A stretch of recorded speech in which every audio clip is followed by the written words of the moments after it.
அனைவருக்கும் வணக்கம். சந்தோஷ் பிறந்த நாளுக்கு எத்தனை பேர் வாழ்த்து சொன்னாங்க. வாழ்த்து சொன்ன அனைத்து நல்ல உள்ளங்களுக்கும் கோடான கோடி நன்றிங்க. இப்போது வருகிற 12/8/2025 அன்று பாப்பாவுக்கு பிறந்த நாளுங்க. கண்டிப்பாக அனைவரும் பாப்பாவோட பிறந்த நாளுக்கு வந்து கலந்து கொள்ளுங்க. இந்த பூ அத்தனையும் பாருங்க எவ்வளோ அழகா பூத்து குலுங்குது. ஸ்ரீமதிக்காகவே ஒவ்வொரு நாளும் பூக்குதுங்க. இந்த பூவெலாம் எப்போ எங்கள் வீட்டுக்கு முன்னாடி வச்சேன் அப்படின்னு பார்த்தீங்கன்னா, பாப்பாவை அந்த நாய்ங்க நம்மக்கிட்ட இருந்து பிரிச்சானுங்க பார்த்தீங்களா, பிரித்து திட்டத்தட்ட 1.5 வருஷத்துக்கு அப்புறம்தாங்க பக்கெட்டில் வந்து எங்கள் வீட்டுக்கிட்டே பூஞ்செடி வச்சேன். இந்த ரோஸ் அத்தனையும் எவ்வளோ அழகாக பூக்குது அப்படின்னு பாருங்களேன். இந்த பூக்கள் கூட தெரியுது நம்ம ஸ்ரீமதிக்காக ஒவ்வொரு நாளும் பூக்கணும் அப்படின்னு சொல்லி ஒவ்வொரு நாளும் பூத்து குளிர்ந்துக்கிட்டு இருக்குதுங்க. அந்த பூக்கள் மூலம் ஒவ்வொரு பூக்கள் மூலமும் பாப்பா வந்து நம்ம கூட எப்பவும் பேசிக்கிட்டே தாங்க இருந்துகிட்டு இருக்கிறா. இந்த பூ பக்கெட்டில் வச்சு இப்போ திட்டத்தட்ட 1.5 வருஷம்தான் ஆகுது. எவ்வளோ அழகாக பூக்குது, எவ்வளோ பூ பூக்குது அப்படிங்கிறத பாருங்க. அந்த பூவுக்கு கூட தெரியுது ஸ்ரீமதிக்காக நம்ம பூக்கணும். இந்த பூஞ்செடி கூட ஸ்ரீமதிக்காக அழகாக பூக்குது. அதனுடைய கடமையை அது சரிவர செஞ்சுக்கிட்டு இருக்குங்க. பூஞ்செடி கூட ஸ்ரீமதியோட முகத்தை இதுக்கு முன்னாடி பார்த்துருக்காது. ஆனால் ஸ்ரீமதி மேலே எவ்வளோ பாசம் வச்சு தினம் நம்ம பூத்துக்கிட்டே இருக்கணும். அதை பறித்து ஸ்ரீமதிக்கு அவங்க கொண்டு வைப்பாங்களே, நம்ம கடமையை நம்ம சரிவர செய்யணும் அப்படின்னு அந்த பூஞ்செடி கூட தன்னுடைய கடமையை சரிவர செய்யுதுங்க. ஸ்ரீமதிக்காகவே ஒவ்வொரு நாளும் இவ்வளோ பூக்களை பூத்து குளிர்ந்துக்கிட்டு இருக்குதுங்க. ஆனால் 6ஆம் வகுப்புல இருந்து 12ஆம் வகுப்பு வரைக்கும் ஒன்றா படித்த அந்த தோழிகளுக்கு மட்டும் ஈவு இறக்கமும் வரல. அவங்களுடைய கடமையும் அவங்க செய்ய மாட்டேங்கிறாங்க. கண்டிப்பாக அவங்களுக்கு ஏதாவது அரசல் பரசலாக அங்கே நடந்த விஷயம் ஏதாவது கண்டிப்பாக தெரிஞ்சிருக்கும். ஆனால் தெரிஞ்சிருந்தும் இது நாள் வரைக்கும் அந்த தோழிகள் வந்து வாயை திறக்க கிடையாது. சரி, வாயை திறக்கலனாலும் பரவாயில்லைங்க, அவங்களுக்கு எந்த விஷயமும் தெரியவும் வேணாம். கண்டிப்பாக அவங்களுக்கு தெரிஞ்சிருந்தால் வந்து சொல்லுவாங்க. அவங்களுக்கு தெரியாத ஒரு காரணத்தால் தான் அவங்க சொல்லாமல் இருக்காங்க. தெரியாத விஷயத்த நம்ம எப்படி சொல்லுன்னா நாங்கள் எப்படி சொல்ல முடியும், இந்த அம்மாவுக்கு வேற வேலையே இல்லையாட்டுக்கு அப்படின்னு கூட அவங்க மனசுக்குள்ளார இருக்கட்டுங்க, தப்பு கிடையாது.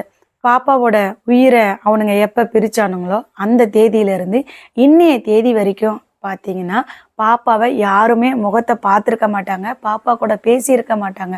ஆனால் பிள்ளைக்கு நடந்த இந்த கொடுமையை தாங்க முடியாமல் இந்த நாள் வரைக்குங்க ஒவ்வொருத்தவங்களும் பாப்பாவோட மணிமண்டபத்துக்கு வந்து பாப்பாவுக்கு அஞ்சலி செலுத்துகிறாங்க, பூ வைக்கிறாங்க, மாலை போடுறாங்க, வத்தி கற்பூரம் எடுத்துகிட்டு வந்து ஏற்றி வைக்கிறாங்க.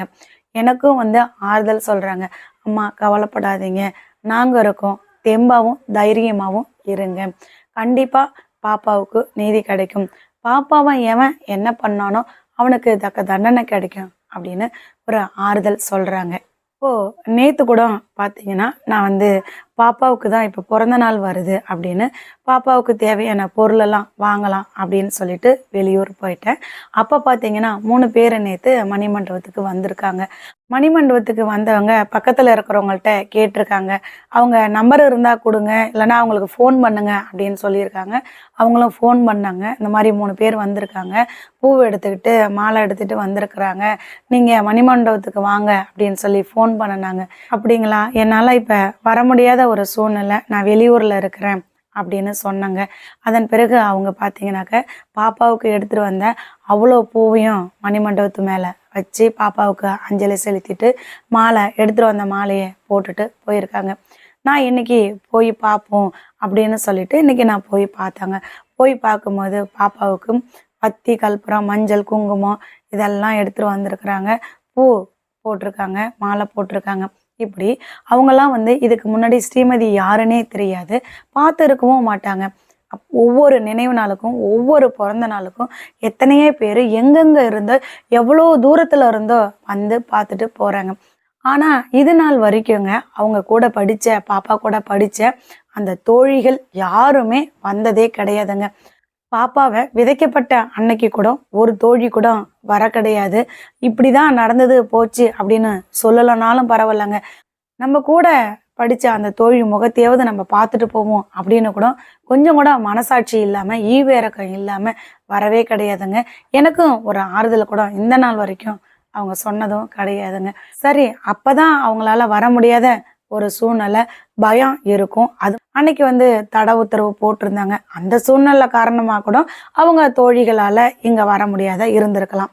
அதுவும் நம்ம கண்டிப்பா அந்த சூழ்நிலையை புரிஞ்சும் நம்ம ஏத்துக்குவோங்க.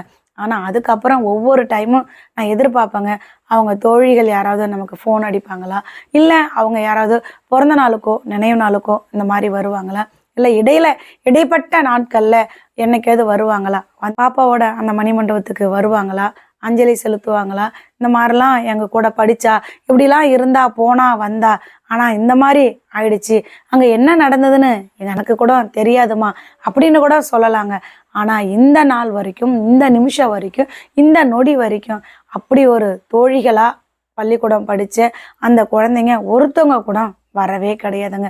நம்ம கூட படிச்ச ஒரு தோழிக்கு இது மாதிரி ஆயிடுச்சு, நம்ம கடமையை போய் நம்ம செஞ்சுட்டு வரோம் அப்படிங்கிற எண்ணம் கூட அவங்களுக்கு ஒரு துளி கூட கிடையவே கிடையாதுங்க. எத்தனையோ பேர் எனக்கு எங்கெங்க இருந்து ஃபோன் பண்ணுவாங்க. அம்மா அழாதீங்க, அக்கா இடத்துல நான் இருக்கேன், தங்கச்சி இடத்துல நான் இருக்கேன், நாங்கள் பார்த்துக்குறோம், நான் தான் உங்கள் பிள்ளை, என்ன உங்கள் பிள்ளையா பாருங்க, கவலைப்படாதீங்க, கண்டிப்பாக பாப்பாவுக்கு நீதி கிடைக்கும் அப்படின்னு எத்தனையோ பேர் ஆறுதல் சொல்லிக்கிட்டு இருக்கிறாங்க. பாப்பா உயிரோடு இருக்கும் போது மட்டும் அந்த தோழிகள் அத்தனை பேரும் ஒன்றா இருந்தாங்க, விளையாண்டாங்க, சிரித்தாங்க. பாப்பா தான் எனக்கு சொல்லி கொடுப்பா அப்படின்லாம் சொன்னாங்க. நிறைய ஃபோட்டோலாம் எடுத்திருக்கிறாங்க. இப்போ பார்த்தீங்கன்னா அவங்க வந்திருக்கவே மாட்டாங்க. கண்டிப்பாக ஸ்ரீமதியோட அந்த ஒரு இதயம்னு ஒன்று இருக்குது, அது கண்டிப்பாக துடிச்சிக்கிட்டே இருக்கும். நம்ம தோழிகள் வரமாட்டாங்களா அப்படின்னு அந்த இதயம் ஏங்கிக்கிட்டே இருக்கும். நமக்கு நடந்த அந்த உண்மையெல்லாம் நம்ம தோழி சொல்ல மாட்டாங்களா, இந்த உண்மையை வெளிச்சத்துக்கு கொண்டுட்டு வர மாட்டாங்களா அப்படின்னு அந்த ஸ்ரீமதியோட ஆத்மா துடிச்சிக்கிட்டே இருக்குமே அப்படிங்கிற கொஞ்சம் கூட அந்த மனசாட்சி அவங்க உறுத்தலையோ தெரியலங்க. இது வச்சு 1.5 வருஷம்தான் ஆகுது. எவ்வளோ அழகா பூக்குதுன்னு பாருங்க. ஒவ்வொரு நாளுமே இந்த பூக்களை பறித்து தான் பாப்பாவோட அந்த ஃபோட்டோவுக்கு வச்சுக்கிட்டு இருக்கேன். நேரில் வைக்க வேண்டிய என் தங்கத்துக்கு ஃபோட்டோவில் வைக்கிறமே அப்படின்னு மனவேதனையும் வலியும் இருந்துக்கிட்டு தாங்க இருக்குது. நேற்று கூட பார்த்தீங்கன்னா பாப்பாவுக்காக அந்த பிறந்த நாளுக்கு ட்ரெஸ்ஸு இதெல்லாம் வாங்க போகும்போது அப்போ நிறைய பேர் கேட்டாங்க, நீங்கள் ஸ்ரீமதி அம்மா தானே, நீங்கள் ஸ்ரீமதி அம்மா தானே அப்படின்னு எத்தனையோ பேர் கேட்டாங்க. கட்டி பிடிச்சி கண்ணீர் விட்டாங்க. நாங்களும் ஒரு தாய் தாம்மா, பிள்ளையோட வலியும் வேதனையும் என்னன்னு எங்களுக்கு தெரியும். புள்ள அந்த நிமிஷம் அந்த நாய்ங்கள்கிட்ட எவ்வளோ துடிச்சிருப்பாளோ, எவ்வளோ கதறி இருப்பாளோ, அதை நினைக்கும் போதே எங்களையும் அறியாமல் நாங்கள் அழுதுகிட்டு இருப்போம். ஒரு பெத்த தாயா உங்களுடைய வலியும் வேதனையும் எவ்வளோ இருக்கும் அப்படின்னு சொன்னாங்க. இப்படி எத்தனையோ தாய்மார்கள் சொல்கிறாங்க. ஆனால் உண்மை தெரிஞ்ச எத்தனையோ பேர் தாயாக இருந்துக்கிட்டு சொல்ல மாட்டேங்கிறாங்க. எத்தனையோ பேர் பாப்பாவுக்கு நடந்தது என்ன அப்படின்னு ஒரு தாய் ஸ்தானத்தில் உள்ளவங்களுக்கும் கண்டிப்பாக தெரியுங்க. அந்த தாய் ஸ்தானத்தில் உள்ளவங்க கூட ஒரு தாய்மையோட அந்த வலியும் வேதனையும் புரிஞ்சிக்காம இருக்கிறாங்க. நடந்த உண்மையை வெளியே சொல்ல வராமல் இருந்துக்கிட்டு இருக்கிறாங்க. பாப்பாவுக்கு அன்னைக்கு இரவு என்ன நடந்திருக்கும், பாப்பாவோட உயிர் ஏன் பிரிஞ்சுது, எதனால பிரிஞ்சுது, எப்படி பிரிஞ்சுது, யாரால் பிரிக்கப்பட்டது அப்படிங்கிற உண்மை எத்தனையோ பேத்துக்கு தெரியுங்க. கண்டிப்பாக அவங்களாம் மனசு மாறி ஒரு நாள் இல்லை ஒரு நாள் உண்மையை சொல்ல வருவாங்க அப்படின்னு சொல்லி பாப்பாவோட அந்த ஆத்மா ஏங்கிக்கிட்டு தான் இருக்கும், துடிச்சிக்கிட்டு தான் இருக்கும்.